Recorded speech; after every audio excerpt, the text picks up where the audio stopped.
सर्व नातेवाईकांना माझी विनंती आहे की जेणेकरून आपल्या मुलीला त्यांनी हॉस्टेलला किंवा कुठं बाहेर शिकण्यासाठी सोडलं असेल तर त्यांनी फक्त काळजी घ्यावी की आपली मुलीची ट्युशन किती वाजता आहे आणि किती वाजता सुटती, कॉलेज किती वाजता आहे, मुलं पण. किती वाजता सुटती आणि मुलं पण नाही, मुलं पण सगळेच. मुलांना आपण आपल्या आयुष्यामध्ये आपल्या आईबापासाठी काहीतरी घडवून दाखवायचंय हे लक्षात घेऊनच त्यांनी या ठिकाणी आपल्या सर्व परिवाराचा विचार करून होय. आपण इथं काय करतोय याचं भान ठेवलं पाहिजे आणि अशा ठिकाणी न येता आपण कॉलेजला जाणं ट्युशनला जाणं ही योग्य राहील. किती वासाडा भाग दाखवू आपण. काळजी घ्यावी.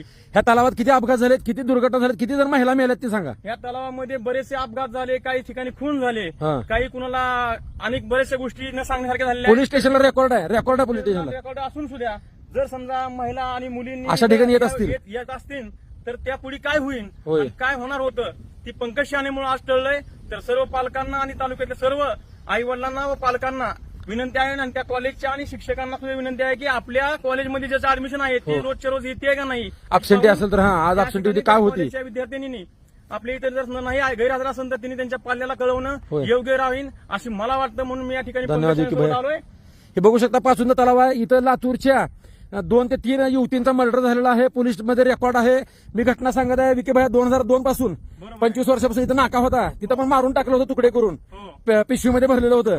बरोबर आहे. तर ही घटना आम्ही दाखवतो. इथं आम्ही फिरत आहोत आणि किती वासाडा बघा. इथं यायची काहीच गरज नव्हती कोणाची.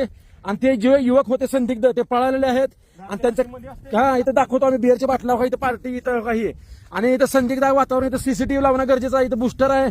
सीसीटीव्ही लावणं गरजेचं आहे किंवा गार्ड 24 तास गार्ड ठेवणं गरजेचं आहे. कोण जर संदिग्ध बाहेरचे आले कशासाठी आलो बाबा तुम्ही काय संबंध तुमचा इकडे बघू शकता किती ह्या ठिकाणी अडचणी आहे. इथं दारूच्या बाटल्या आहेत.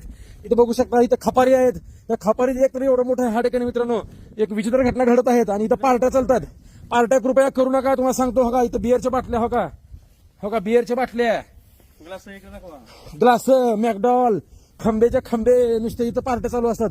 आणि किती झाडी आहे बघा इथं. काय झालं तर कोण जिम्मेदार आहे ह्याला. आणि मग ह्या ठिकाणी आपण तुळजापूर नावं ठेवतो. पण हे जे बाहेर गावून येणार आहे ते युवक युवती असतील तुमचं काय काम आहे इथं.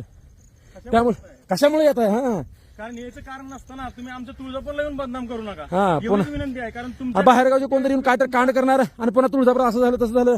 हे चालू बघा इथं बघा या बघा इकडे खपारी किती आहेत बघा. मी इथं ह्या ठिकाणी आलो कारण कसं आहे मी बाहेरून हॉर्न वाजवला मोठमोठ्यानं कारण